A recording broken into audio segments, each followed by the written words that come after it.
그들은 일시적인 것을 위해 살지 않았습니다. 이 땅의 생명을 위해 살지 않았습니다. 그들은 영원한 것을 위해 살았습니다. 그래서 아브라함은 성경이 증거하듯이 하나님의 약속이었던 아들 이삭을 기꺼이 제물로 바칠 수 있었던 것입니다. 아브라함은 영혼을 보았습니다. 그는 예수님의 죽음과 장사 그리고 부활을 보았습니다. 예수님께서 이것을 확인하셨고 성경의 다른 곳에서도 아브라함이 영원한 나라를 구하고 있었다는 것이 증거되어 있습니다. 아브라함은 예수님의 희생을 수천 년 전 미리 보았고 눈으로 볼 수 있는 어떤 것보다도 더 확실히 믿었습니다. 그는 그것을 위해 살았습니다. 그는 이 생명이 안개와 같아서 곧 사라질 것을 알았습니다. 그렇다면 우리는 하나님의 성을 보고 있습니까? 하나님께서 세우시는 그 성을 보고 있습니까? 그것을 위해 살고 있습니까? 그것이 지금 우리의 삶에 어떻게 반영되고 있습니까? 아브라함, 이삭, 야곱에게 이 부활의 소망이 얼마나 큰 영향을 주었는지를 보여주는 한 가지는 그들이 묻힐 장소에 얼마나 많은 관심을 기울였는가 하는 점입니다. 성경은 2장 전체를 그들의 묻힐 장소에 할애합니다. 아브라함은 아내 사라의 묘지를 찾는데 많은 시간을 들였습니다. 그리고 그는 그곳에 묻혔습니다. 이삭도 반드시 그곳에 묻히기를 원했습니다. 야곱도 마찬가지였습니다. 심지어 요셉은 이스라엘 자손들에게 자신의 뼈를 그곳으로 옮겨 묻어 달라고 맹세하게 했습니다. 왜일까요?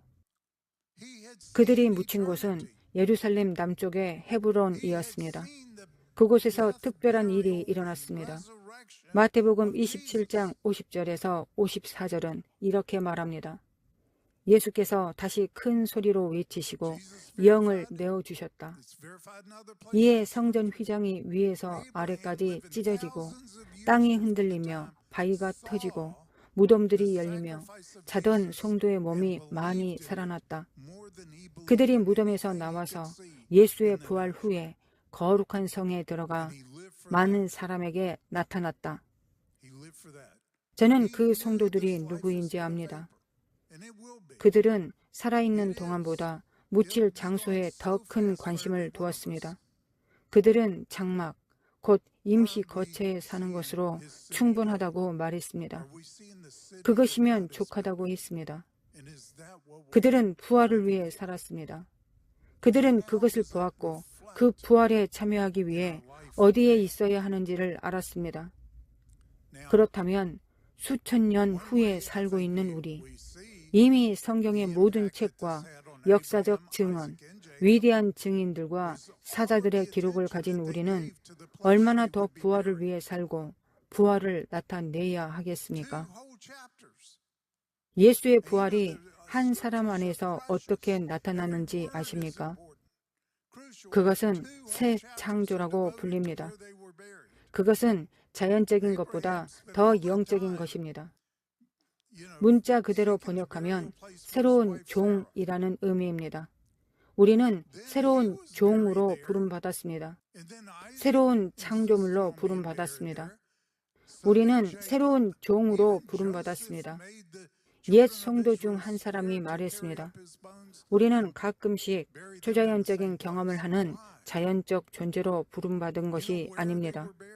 우리는 가끔씩 자연적인 경험을 하는 초자연적 존재로 부름받았습니다. 때때로 우리는 햄버거가 필요합니다. 때때로 우리가 경험하고 행해야 할 자연적인 일들이 있습니다. 그러나 그것이 우리의 정체성을 규정해서는 안 됩니다. 그것이 우리를 정의해서는 안 됩니다. 예수의 어머니 마리아가 느꼈던 것을 생각해 보십시오. 예수가 그녀 안에서 자라나고 있을 때 다른 사람들은 의심했을지라도 그녀는 그분이 누구인지 알고 있었습니다. 그녀는 매일 경외심을 느꼈을 것입니다. 하나님께서 내 안에 자라고 계신다. 이것이 우리가 매일 느껴야 할 방식이 아닐까요? 그리스도께서 우리 안에 계십니다. 바울은 말했습니다.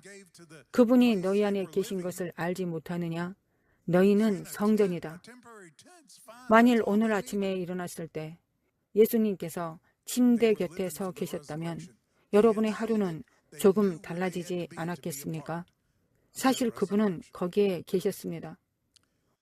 우리가 아침에 눈을 떠 가장 먼저 보아야 할 분이셨습니다. 만일 우리의 마음의 눈이 열렸다면, 육신의 눈이 아니라 마음의 눈으로 보았다면 우리는 그분을 가장 먼저 보고 오늘 하루 모든 걸음마다 그분과 함께 걸었을 것입니다.